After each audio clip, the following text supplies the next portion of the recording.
Ternyata perdebatannya hari ini di mana? Tadi yang ditawasulin oleh beliau Al-Habib Taufik, yang dibaca oleh zuriat beliau Al-Habib Ali, Ubaidullah bin Ahmad. Itu ya, benar nggak? Yang lagi rame di YouTube.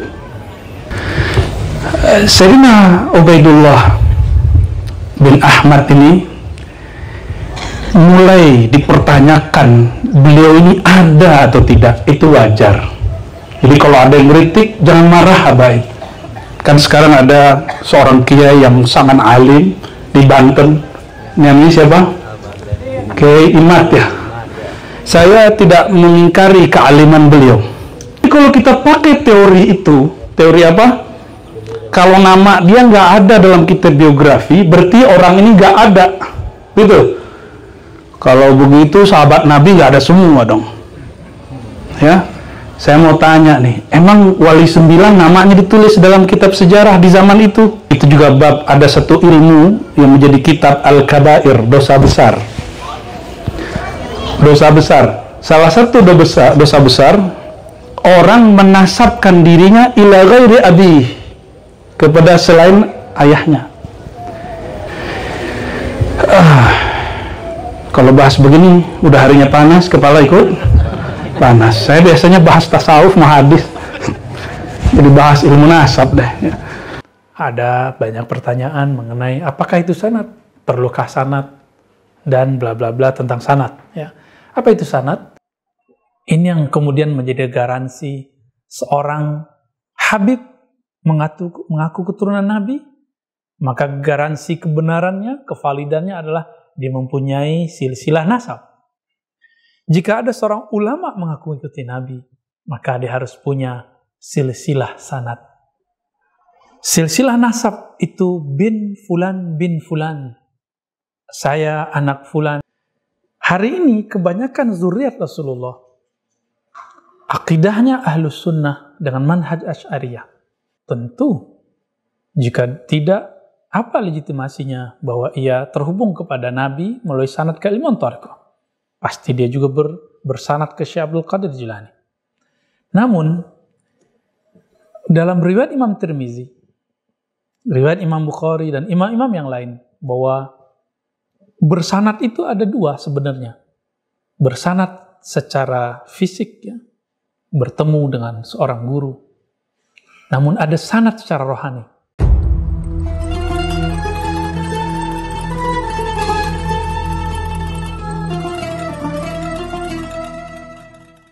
Mungkin tidak ada yang kenal sebelumnya, tapi karena cinta kepada kekasih-kekasihnya, kita berkumpul meskipun di atas terik matahari yang luar biasa panas, yang luar biasa.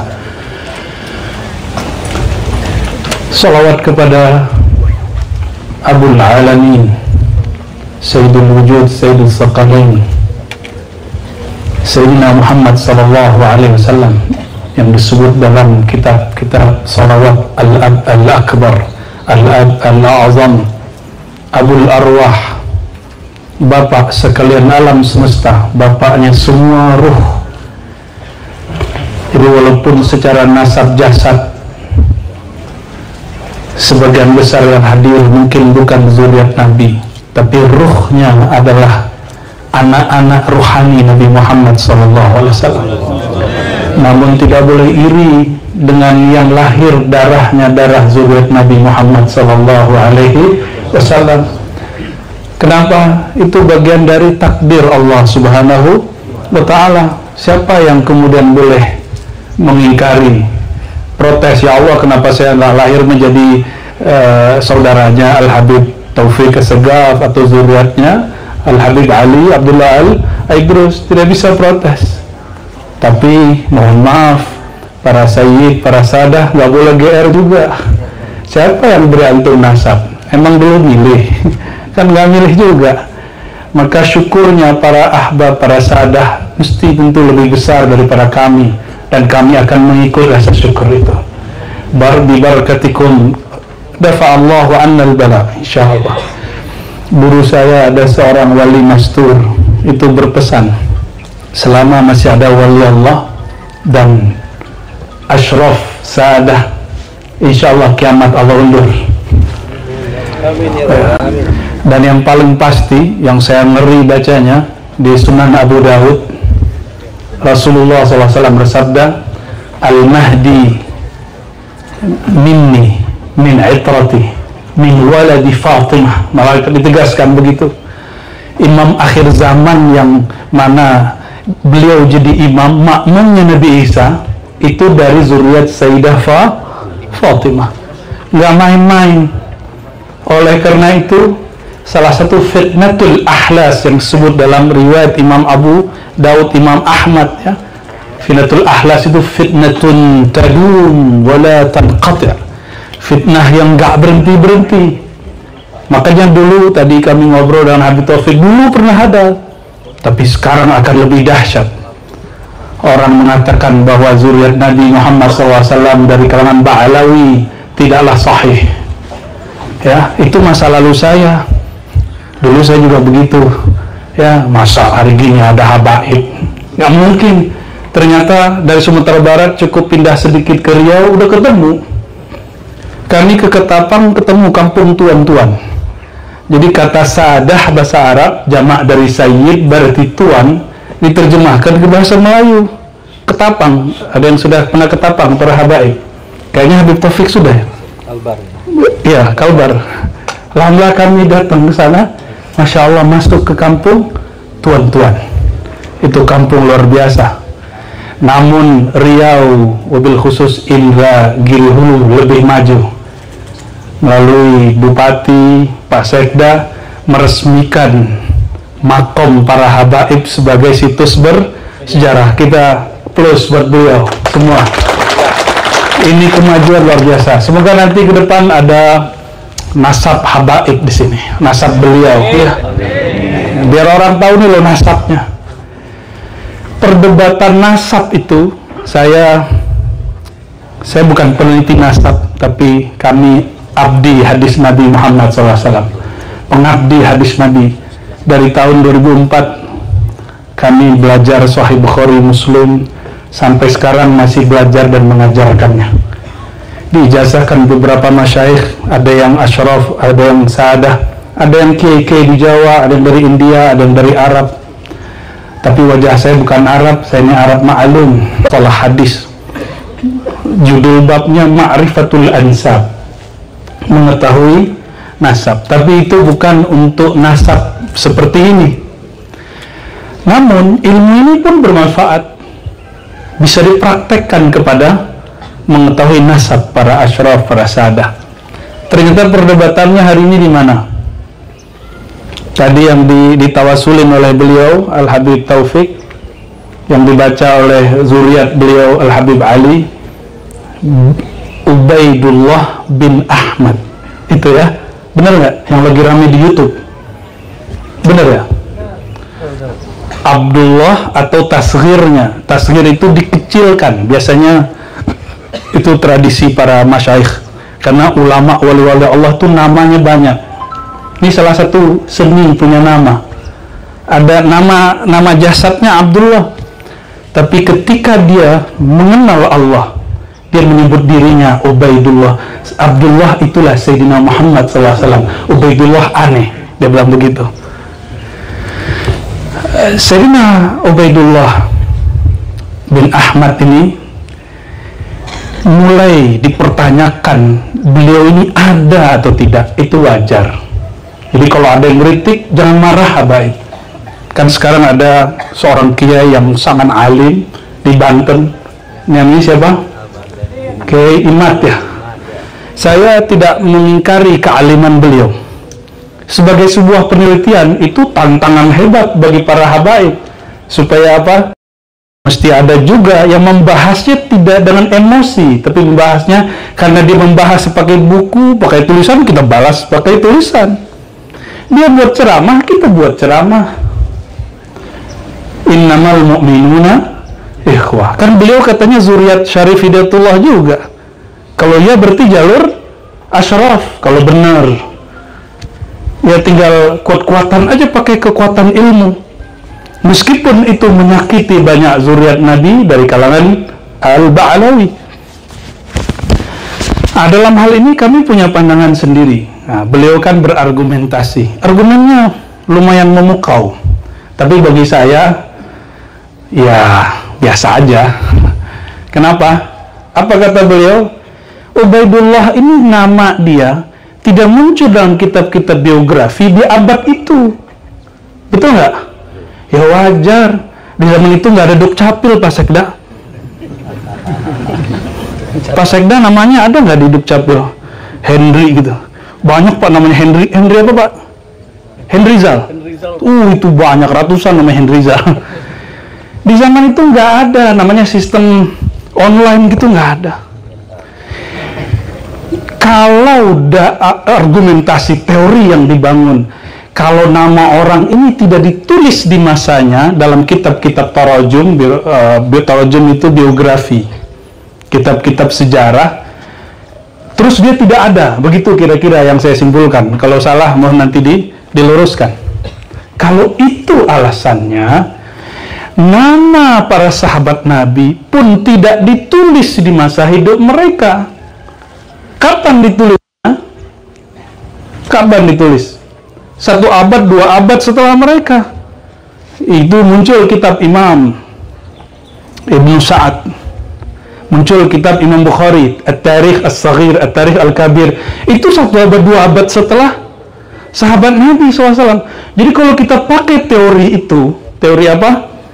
Kalau nama dia nggak ada dalam kitab biografi, berarti orang ini nggak ada, gitu. Kalau begitu sahabat Nabi nggak ada semua dong. Ya, saya mau tanya nih, emang Wali 9 namanya ditulis dalam kitab sejarah di zaman itu? Hatta risalah hari ini yang disebut risalah Wali 9, itu risalah yang ditulis muridnya atau murid dari muridnya atau pengikutnya, nggak ditulis di zamannya. Jarang, kecuali ada 1 manuskrip yang sampai sekarang nggak ada nama, anonim. Alhamdulillah kami 2009, 2010, 2011 ikut meneliti manuskrip Nusantara, masih tulisan tangan. Itu kertasnya kalau diangkat jatuh, pecah. Dibimbing oleh Prof. Oman Fatur Rahman. Jadi kita mencari kemana-mana. Ya. Jadi kalau ada yang mengkritisi para sayyid, para habaib, ya saya prihatin karena banyak yang emosi juga. Bagi saya kita tanggapi saja dengan kepala dingin. Itu secara keilmuan. Kalau dalam bab adab dan bab fikih, begitu juga bab ada satu ilmu yang menjadi kitab Al-Kabair, dosa besar. Dosa besar. Salah satu dosa besar, orang menasabkan dirinya ila ghairi abih, kepada selain ayahnya. Ini saya mau tanya, menurut yang hadir ini, Al-Habib Abdullah Al-Haddad itu wali nggak? Nggak usah nggak wali, ulama nggak? Al-Attas yang kita tulis Ratibul Attas, Al-Aidrus, saya dapat juga Thariqah Al-Aidrusiyah, ada juga Thariqah Al-Aidrusiyah, dapatnya di Banjar. Tahu-tahu di sini di Indragiri banyak orang Banjar juga, ya. Bahkan walaupun tidak disepakati, Syekh Muhammad Arsyad Datuk Kelampayan ada yang menyebut nasabnya kepada Al-Aidrus. Ya, mungkin karena ketika diinput kurang pas. Ya, para zuriat Wali Songo ketika diinput Rabithah kurang pas, akhirnya muncullah protes ini. Ini pun juga harus jadi pelajaran bagi kita, terutama pengurus-pengurus Rabithah. Apa masalahnya? Gitu. Kalau bahas begini, udah harinya panas, kepala ikut panas. Saya biasanya bahas tasawuf, hadis, jadi bahas ilmu nasab deh. Ya. Tapi seperti kami sampaikan, saya bicarakan dari sisi ilmu hadis. Ya. Jadi kami, kalau dapat riwayat hadis, misalnya hadasana Abdullah bin Zubair, kalau hadasana Sufyan, kalau hadasana Al-Ansari, kalau hadasana Muhammad Ibrahim, begitu ketika kami ketemu, kami tidak akan cari nama dia dari buku yang sezaman dengan dia, karena nggak ketemu. Ketemunya di mana? Di buku setelah dia hidup, abad setelahnya atau abad setelahnya lagi, itu biasa. Dan dalam ilmu adab, ilmu akidah, bahkan ilmu tasawuf, menisbatkan diri kepada bukan ayahnya, Itu pantangan seorang muslim, apalagi ulama, apalagi kutub, wali kutub, nggak mungkin. Jadi kita bedakan, ini bab ilmiah tadi secara, ini sekarang bab akidah, bab fiqih. Apalagi dalam tasawuf, jangankan menyebutkan nasab ayah, nasab guru aja nggak boleh salah. Di hadis juga sama, orang yang keliru nyebutin nasab gurunya atau gurunya itu bermasalah, bisa hadis yang mudallas, bisa muqallid, maklub, dan mutarib, segala macam. Oleh karena itu, saya yakin, hakul yakin, seperti Habib-Habib yang kita sebutkan tadi, pemilik ratib, penulis ratib, mereka mustahil menisbatkan dirinya, menasabkan sanad dan silsilah ayahnya bukan kepada selain ayahnya, itu mustahil. Itu secara adab, karena mereka orang yang atqan nas, akhwafun nas, ya, akhshan nas, orang yang paling takut kepada Allah Subhanahu wa ta'ala. Jadi kepada muhibbin, para habaib, pecinta para zuriat Nabi SAW, tidak usah khawatir bahwa zuriat Nabi yang memegang nasab itu, insya Allah mereka tidak berbohong atas nasabnya. Tapi ya, para zuriat Nabi jangan seneng dulu. Habib kalau nggak ngaji, alim nggak? Ya nggak begitu aja. Habib kalau nggak ngaji, mending pakai gelar sayyid aja, nggak usah pakai Habib, mohon maaf. Pakai sayyid aja, itu lebih aman. Karena Al-Habib di Yaman, di Hadramaut, hanya untuk kibarul ulama, minal habaib, minal zuriyah. Ya. Hanya untuk zuriat-zuriat yang alim. Cuma di Indonesia udah kepalang basah, baru lahir, main gundu aja Habib. Ya, akhirnya nama Habib yang agung itu menjadi rendah, kelasnya jadi kurang tinggi. Ya, ini keprihatinan kita melihat perkembangan nasab. Namun ini tidak bisa dibendung lagi, sudah menjadi istilah. Maka beda istilah Habib di sana dengan Habib di sini. Al-Habib di negeri kita semua yang bernasab kepada baginda Nabi Muhammad sallallahu alaihi wasallam. Dan yang terakhir, ini kajian hadis. Semoga nggak panjang ya. Ya, ini kajian hadisnya nih, tentang pentingnya mencintai zuriat Nabi Muhammad SAW. Dulu saya termasuk tidak percaya dengan zuriat Nabi. Gitu Pak Sekda, nggak percaya. Ya. 2006 baru percaya. Jadi bahasa Arab saya yang ala kadar ini, tapi kata teman-teman sih lumayan fasih. Ya, walaupun itu nggak semancung Habib Taufik, tapi lumayan lah. Ya. Hari-hari ngajar pakai bahasa Arab. Ini bahasa Arab saya berkat saya ngaji kepada zuriat Al-Hasani dan Husaini. Ada yang ajib, saya nggak tahu, semoga beliau masih hidup, Habib muda waktu itu. Tiba-tiba Habib Omar, tiba-tiba dia bilang, saya mau ngaji mustalah hadis sama kamu. Dia bilang, lah, Habib, mana mungkin aneh ngajarin antum. Terus dia bilang, aneh mau ngaji. Akhirnya dia datanglah bolak-balik ke asrama pesantren. Dan tidak mau saya menjelaskan bil Indonesia dengan bahasa Indonesia, maunya pakai bahasa Arab. Akhirnya 2006-2007 lidah saya masih kaku ngomong bahasa Arab, berkah Al-Habib Muhammad namanya, itu Allah angkat hal ya, semua masyakil, semua penghalang di lidah ini berkat ditanya sama Habib. Jadi saya mikir ini dia yang belajar ke saya, terus yang belajar ke dia. Maka lisan ini pun Bapak Ibu bisa berceramah, bisa baca kitab, itu berkah. Allah kirim seorang zuriat Nabi SAW. Zahirnya dia belajar hadis kepada saya, batinnya saya dapat istimdad dari dia. Al-Madad An-Nabawi sallallahu alaihi wasallam. Ya. Maka benarlah kata Nabi Muhammad SAW. Apa kata beliau? Kullu nasabin inqata'a ala nasabi, kullu sanadin inqata'a ila sanadi. Semua nasab, semua nasab. Nasab itu coba lihat. Ini bersama saya ada ayah saya nih. Saya Ar-Razi bin Muhammad Nur Akmal bin Nur Muhammad bin Abdul Hamid. Udah habis itu kita bingung. Mana lagi nih? Sampai di situ aja. Persis seperti dikatakan Syekh Ahmad Khatib Al-Minangkabawi, saya hanya tahu 4 nasab ke atas. Persis. Saya hanya tahu 4 nasab ke atas. Coba tanya Al-Habib Taufik, coba tanya zuriat Al-Habib Ali Abdullah Al-Idrus, sampai Nabi Adam bisa baca. Benar Ibu ya? Itu yang disebut mukjizat nabawiyah. Jadi mukjizat Nabi ini ada 3: Quran, nasab, yang ketiga sanad. Sanad ini bagian saya nih ya. Karena kita nggak punya nasab, kita kejar lewat, tapi tetap aja nggak bisa jadi Habib. Ya walaupun pakai sorban, aneh nggak bisa jadi Habib. Kenapa? Yang paling bisa kami kejar, yang ahwal ini apa?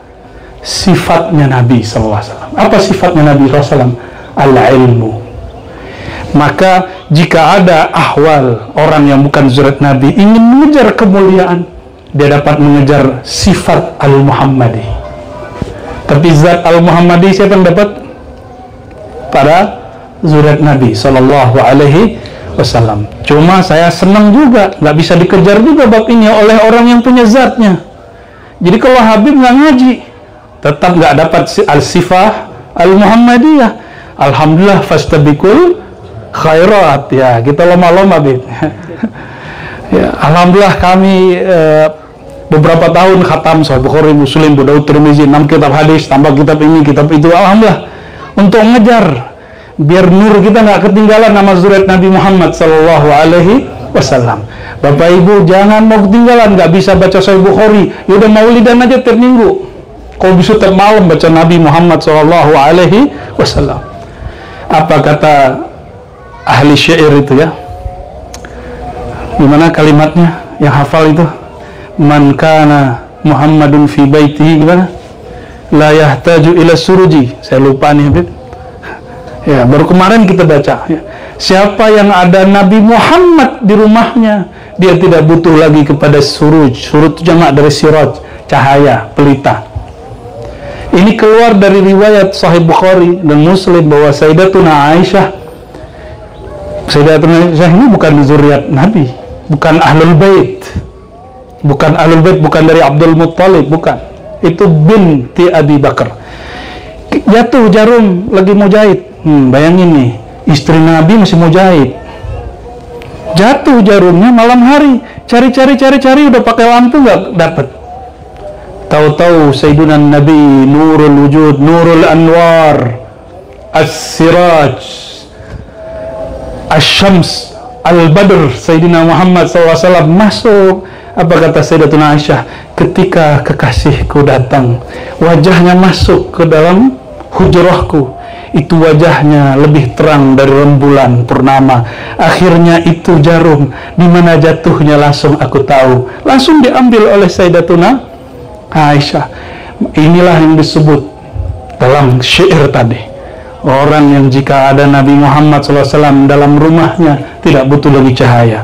Tapi dalam ilmu rohani, ilmu tasawuf, al-bait al-haqiqi ay sadruka wa fi sadr fi bait wa huwa qalbuka.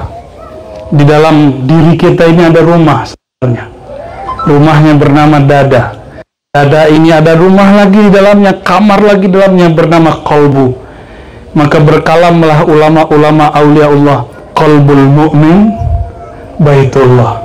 Qalbunya orang beriman, baitnya Allah. Kenapa dia jadi baitullah?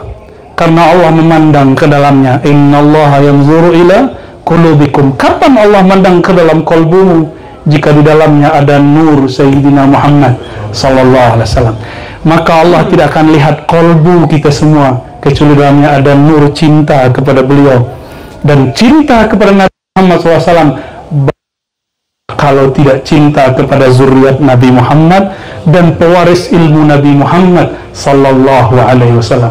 Kalau pewaris nasab, habaib, pewaris ilmu, ulama. Itu yang disebut di hadis, semua sanad ilmu terputus kecuali sanadku. Oleh karenanya kami waktu kecil berthariqah Naqsyabandiyah. Thariqah kami bernasab, bersambung, bersanad kepada Sayyidina Ja'far Shadiq. Sayyidina Ja'far itu anak siapa? Ja'far bin Muhammad Al-Baqir bin Ali Zainal Abidin bin Husain bin Ali. Dan kami pun mengambil thariqah yang lain selain Naqsyabandi, semuanya bersanad. Thariqah ini Ahlus Sunnah, ini thariqah Ahlus Sunnah. Kullu turuq, semua thariqah tantasibu ila Abi Turab Sayyidina Ali karamallahu wajhah. Semua thariqah ini thariqah apa aja? Aba Gurus Kumpul, thariqah Saman, Qadiri, Mama Falak, ada 27 thariqah di Bogor. Semuanya bersanad kepada Sayyidina Ali. Dan perhatikan, itu bukan, nggak perlu jadi Rafidah, nggak perlu jadi pencaci sahabat. Mencintai Ahlul Bait, mencintai sahabat, satu paket. Itulah Ahlus Sunnah wal Jamaah. Kita juga nggak akan mau ngamuk-ngamuk sama teman-teman Syiah kok, nggak. Mereka mungkin keliru aja sejarah, akhirnya menghujat sahabat-sahabat Nabi, ya. Bapak Ibu, saudara saudariku, para hadirin, saya senang sekali dengan peresmian Kampung Mufti Indragiri. Kita jadi faham bahwa sejarah zuriat Nabi dari dulu selalu kontribusi kepada kampungnya, tempat negerinya, dan mereka tidak mengharamkan untuk bekerja sama dengan kesultanan pemerintah. Nah, ini juga bisa nanti untuk memahami kenapa Al-Habib Utsman di Betawi. Waktu itu yang menguasai Betawi bukan kesultanan Belanda. Maka beliau pun untuk jaga para zuriat dan ulama bekerja sama juga. Meskipun kemudian muncul perdebatan. Kenapa muncul perdebatan? Karena orang berpikir Batavia yang dulu kayak sekarang. Jadi logikanya logika Indonesia, padahal saat itu Indonesia belum ada. Dulu jangankan antara Betawi, ya, jangankan antara Fulan dan Fulan. Dulu Malaka perang dengan Johor, Malaka perang dengan Aceh, Minangkabau perang dengan Aceh. Dulu Minangkabau perang dengan kerajaan Indragiri, dulu perang semua. Bukan berarti mereka nggak nasionalis. Ketika nih contoh, saya Mufti Minangkabau. Waktu itu ada di Indragiri Al-Habib Fulan, jangan Habib Ali. Ketika saya berfatwakan, ya kita perang dengan yang di Indragiri. Dan itu bukan Indonesia, bro. Ya, jadi orang-orang yang mengaitkan sejarah Habib Utsman yang kemudian terlihat baik dengan pemerintah yang datang saat itu, waktu itu Belanda, mereka logikanya apa? Logikanya Indonesia, pada saat itu belum ada Indonesia. Dulu Batavia punya Belanda, sampingnya kerajaan Banten, sampingnya kerajaan Cirebon, kerajaan. Waktu itu belum ada Indonesia. Maka siapa yang paham sejarah, hati-hati dalam menyimpulkan teks-teks sejarah. Apalagi hari ini saya sedih sekali, beberapa kiai, beberapa gus-gus nyerang habaib. Nyerangnya pakai apa? Pakai teks yang ditulis oleh Londo. Ya, orang Belanda nulis tentang Habib Fulan, lo dia percaya. Ya, Van der Burg cerita, Snook cerita, dia percaya dengan berita itu. Ini yang harus kita waspadai. Kok dia percaya dengan berita orang Belanda untuk menghancurkan, untuk mencaci maki zuriat Nabi, ulama-ulama. Ya, terlepas dari apa yang terjadi, saya menghormati mereka yang berkomentar masalah ini. Tapi ilmiah, disambung ilmiah, jangan pakai emosi, ya. Ala kulli hal, saya cinta dengan mereka semua. Jadi yang mengingkari zuriat Nabi sekarang, itu mereka ternyata banyak bernasab kepada Wali 9. Kita pun cinta kepada mereka jika betul mereka punya nasab, karena saya yakin mereka tidak akan memasukkan nasabnya, meskipun tidak terinput dalam Rabitah. Apalagi yang sudah jelas sahihnya, yang ada namanya di Rabitah Alawiyah. Ana uhibbukum jami'an. Semoga para ulama, para habaib kembali bergandengan tangan dan kita tunjukkan kepada umat bahwa kita adalah pewaris dan antum para habaib adalah pemegang nasab, bersama memperjuangkan ajaran Nabi Muhammad sallallahu alaihi wasallam. Barangkali itu dari kami Al-Faqir Ar-Razi Hashim. Semoga yang hadir ini dapat ridha berkah dari Allah SWT, dan negeri Kabupaten Indragiri Hulu mendapatkan rahmat berkah tambah maju peradabannya. Amin ya rabbal alamin. Demikian dari kami. Subhanakallahumma wa bihamdika.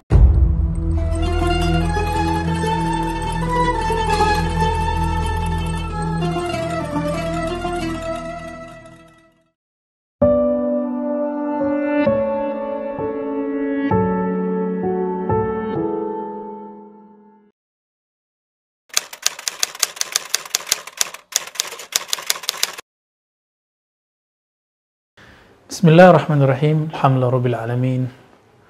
Wa sallallahu ala nabiyyil karim. Amma ba'du. Sahabat yang dimuliakan Allah, ada banyak pertanyaan mengenai apakah itu sanad, perlukah sanad, dan bla bla bla tentang sanad. Ya. Apa itu sanad? Sanad secara harfiah berarti tempat bersandar. Atau boleh juga diartikan silsilah. Kalau saya misalnya mengatakan, saya pengikut Imam Syafi'i, maka itu harus dicek bahwa saya punya gurukah yang dia bermazhab Syafi'i. Kalau saya disebut saya ikut ulama salaf, harus dicek saya punya gurukah yang guru itu punya ketersambungan keilmuannya kepada ulama salaf. Saya mengatakan saya ikut tarekat sufi, tarekat Naqsyabandi, Qadiri, harus dibuktikan apakah saya punya guru yang gurunya dapat izin mengajarkan tarekat-tarekat mu'tabarah tersebut. Jika tidak, maka disebut tidak bersanad, tidak bersilsilah. Atau mirip-mirip dengan saya ngaku, misalnya saya ini habaib, misalnya Habib, keturunan Nabi, misal. Lalu dibuktikan dengan apa? Dibuktikan dengan sanad, atau sebutannya nasab atau silsilah. Jadi sederhananya, apa itu sanad? Itu silsilah. Jika saya punya silsilah pada Nabi, maka kehabiban saya sahih. Jika tidak, kehabiban saya tidak sahih. Kira-kira seperti itu. Begitu juga kalau ada orang ngaku, saya salaf, saya sufi, saya ikut mazhab Imam Syafi'i, jika dia tidak punya keterhubungan kepada guru yang terhubung kepada mereka, maka tidak disebut dengan bersanad. Jadi, bersanad itu sederhana. Punyakah guru yang gurunya terhubung secara keilmuan kepada imam-imam yang kita maksud? Sahabat dimuliakan Allah, pentingkah bersanad? Nah, ini harus kita jawab. Suatu kali Imam Ibnu Mubarak dalam kitab Az-Zuhud, Imam Salafus Saleh yang wafat tahun 181 Hijriah, meriwayatkan sebuah hadis. Salah satu ciri hari kiamat, min asyaratis sa'ah, ayyukhazal ilm an saghir. Salah satu ciri kiamat adalah ketika ilmu diambil, dipelajari dari yang kecil. Kecil ini dulu diartikan orang-orang yang la sanada lahu, atau man la syaikha lahu, yang tidak mempunyai sanad atau guru. Jadi dulu di zaman salafus soleh, ada kecenderungan orang tidak mau berguru disebut wijadah. Wijadah itu mencari dalam kitab langsung. Atau kalau di zaman sekarang, YouTubiyun, orang yang suka langsung ke YouTube saja. Atau kutubiyun, dia langsung baca buku. Tidak mau kepada syekh, ustadz, ulama, yang mempunyai keilmuan yang bersambung kepada yang punya kitab. Teman-teman semua, bukankah kalau kita ingin belajar baca Quran, mesti ada guru ajarkan Quran? Apalagi yang akan mengajarkan makna dan isi Al-Quran. Al-Quran itu mencakup semua keilmuan jika dibagi, ada ilmu fikih, ada ilmu akidah, ada ilmu qalbu. Maka semua ilmu ini ada sanadnya.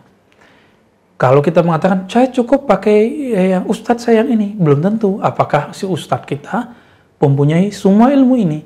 Ilmu fikih yang bersambung kepada Nabi, ilmu akidah yang bersambung kepada Nabi, ilmu tasawuf, ilmu qalbu yang bersambung kepada Nabi.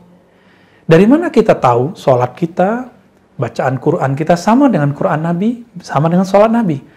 Karena kita punya guru, yang guru itu punya guru bersambung kepada Rasulullah, sehingga kita yakin, oh sholat saya sama dengan sholat Nabi, baca Quran saya sama dengan Qurannya Nabi Sallallahu Alaihi Wasallam. Nah, sebagaimana di dalam Quran ada namanya qiraat Imam Asim, qiraat Imam Nafi'.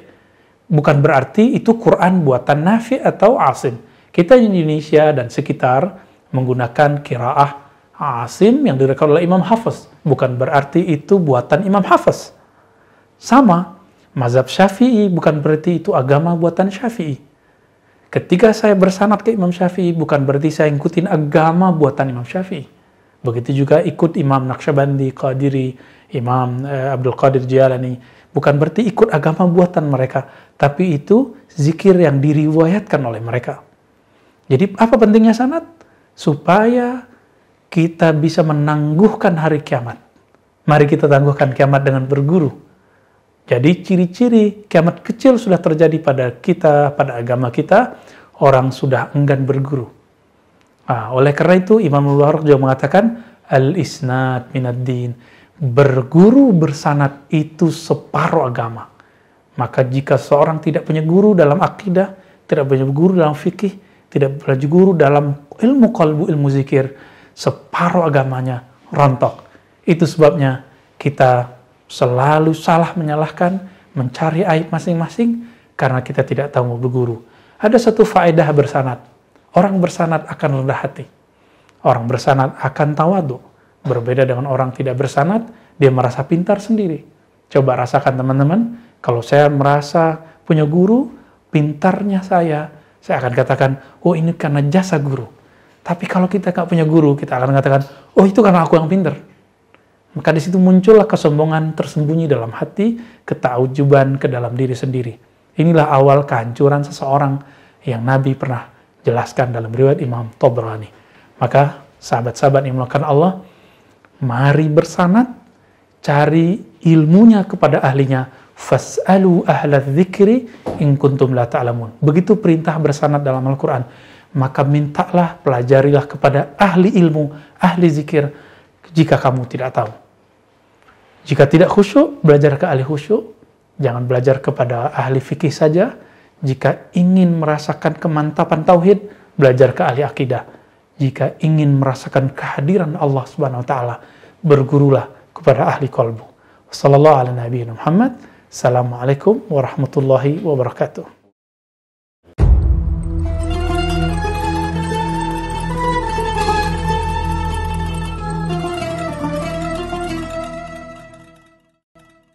Alhamdulillahilladzi syarrafa hadhihi al-ummah بالإسناد والإجازة أشهد أن لا إله إلا الله وأشهد أن محمدا عبده ورسوله اللهم صل وسلم وبارك على سيدنا محمد وعلى آله وأصحابه أجمعين أما بعد.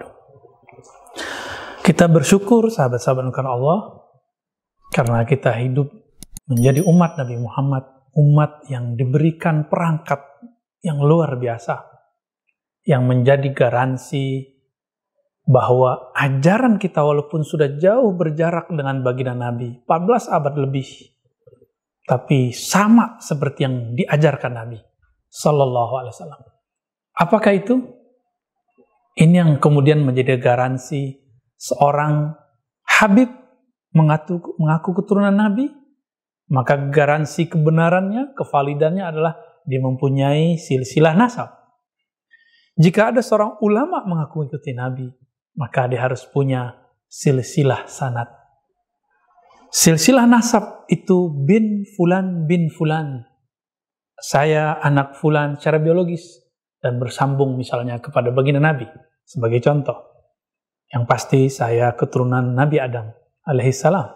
Mungkin di antara antum ada yang keturunan Nabi Musa jadi Yahudi. Ada yang keturunan Nabi Muhammad SAW kita panggil Sayyid, Syarif, atau Al-Habib. Sahabat-sahabat maka Allah, ada nasab disebut nasabul ilm, nasab keilmuan. Jika tadi seorang Habib mengaku dirinya zuriat Nabi, buktinya harus ada sanad, silsilah, nasab bin fulan dengan fam-fam tertentu yang jumlahnya ratusan. Maka saya kalau ngaku saya ini ikut Rasulullah, ahlus sunnah, saya harus membuktikan bahwa akidah saya ada registrasi kepada imam-imam yang ada. Dan ini diakui oleh para masyayikh. Itulah yang disebut dengan ijazah sanad. Jika seseorang mengatakan saya ikut Nabi, ditanya fikihnya misalnya, fikih Imam Syafi'i, lalu harus dilihat dari mana dia mengambil fikih Syafi'i. Dari Syekh Fulan. Misalnya di Indonesia ada NU Muhammadiyah, ini paling gampang. Kalau di Palu ada Al-Khairat, Syekh Sayyid Al-Jufri. Kemudian di Sumatera ada Syekh Sulaiman Rasuli, ya, Tarbiyah Islamiyah. Di Lombok juga ada banyak sekali, di Banjar apalagi. Ini kemudian kalau mereka mengatakan kami semua Syafi'iyah, ini ngaku Syafi'i. Tinggal kita buktikan bahwa mereka benarkah mengikut Rasulullah. Kita lihat nasab fam keilmuannya kemana. Jika Habib ada Al-Attas, ada apalagi namanya, Al-Attas, Al-Idrus, Segaf, dan lain-lain, ada ratusan. Maka dalam bab fikih minimal ada 4 fam besar, bahwa dia ini keluarga Ahlus Sunnah secara fikih.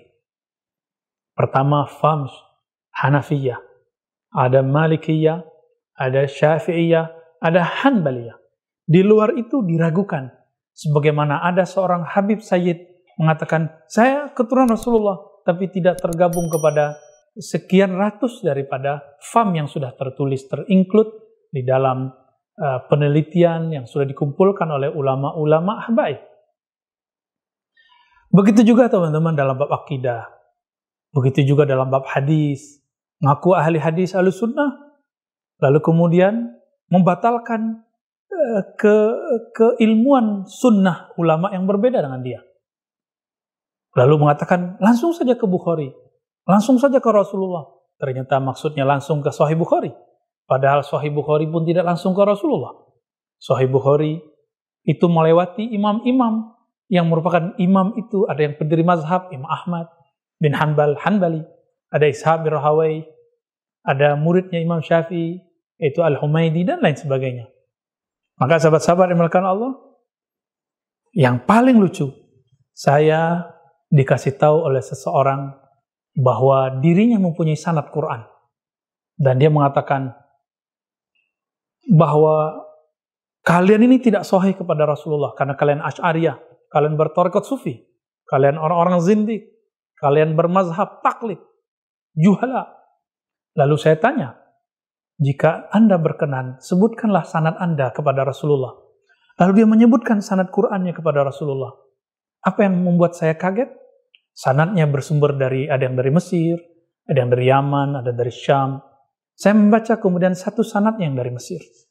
Ternyata 2 generasi di atasnya itu bersambung kepada seorang mursyid Tariqah Naqsyabandiyah, mufti di sana di Mesir, bermazhab Hanafi, Syekh Mutiyai. Beliau seorang imam yang agung dan bermazhab Hanafi, bertariqat Sufi Naqsyabandi, berakidah Asy'ariyah Maturidiyah. Ketika kita eksplor itu, tiada jawaban, tiada tanggapan. Katanya bersanad kepada Rasulullah dengan sanad yang bukan jalur Sufi, bukan jalur Asy'ariyah, bukan jalur ulama-ulama mazhab. Ternyata mau lari kemana? Tidak ada sanad di dunia ini, sanad Al-Quran, sanad hadis, sanad fikih, bahkan sanad kitab-kitab, melainkan terporos kepada beberapa ulama saja. Yang paling banyak, yang paling mengagetkan kita adalah kepada Al-Imam Syekhul Islam Zakaria Al-Ansari. Coba buka kitab sanad Syekh Yasin, kitab sanad Sayyid Muhammad Al-Maliki, kitab sanad ulama-ulama kita. Hampir semuanya berporos kepada Imam Zakaria Al-Ansari. 4 mazhab lewat beliau. Semua qiraah yang 7 lewat beliau. Semua jalur Quran lewat beliau. Jalur hadis lewat beliau. Meskipun ada jalur-jalur di sampingnya. Ada jalur Imam Suyuti, kawan beliau. Ada jalur Imam Sakhawi. Tapi itu satu rumput. Kalau jalur Imam Sakhawi ya jalur Suyuti ya jalur Zakaria Al-Ansari, sama semua. Di bawahnya ada jalur Imam Ramli, Ibnu Hajar Al-Haytami. Inilah kemudian berkembang sampai hari ini.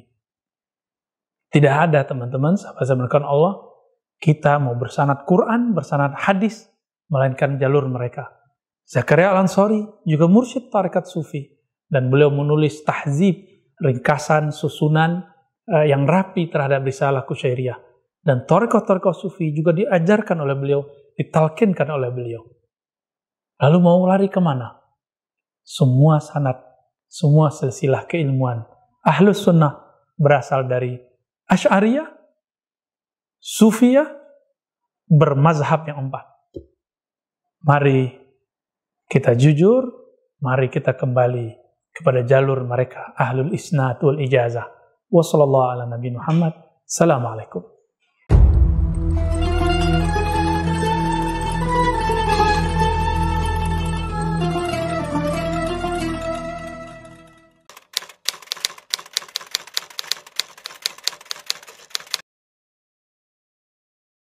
Alhamdulillah Rabbil Alamin, hamdan yuafi ni'amahu yukafi'u mazidah. Amma ba'du, sahabat-sahabat dimulakan Allah, ada pertanyaan yang menurut saya menggelikan tapi benar. Ya. Apakah atau manakah sanad Al-Imam Al-Mahdi?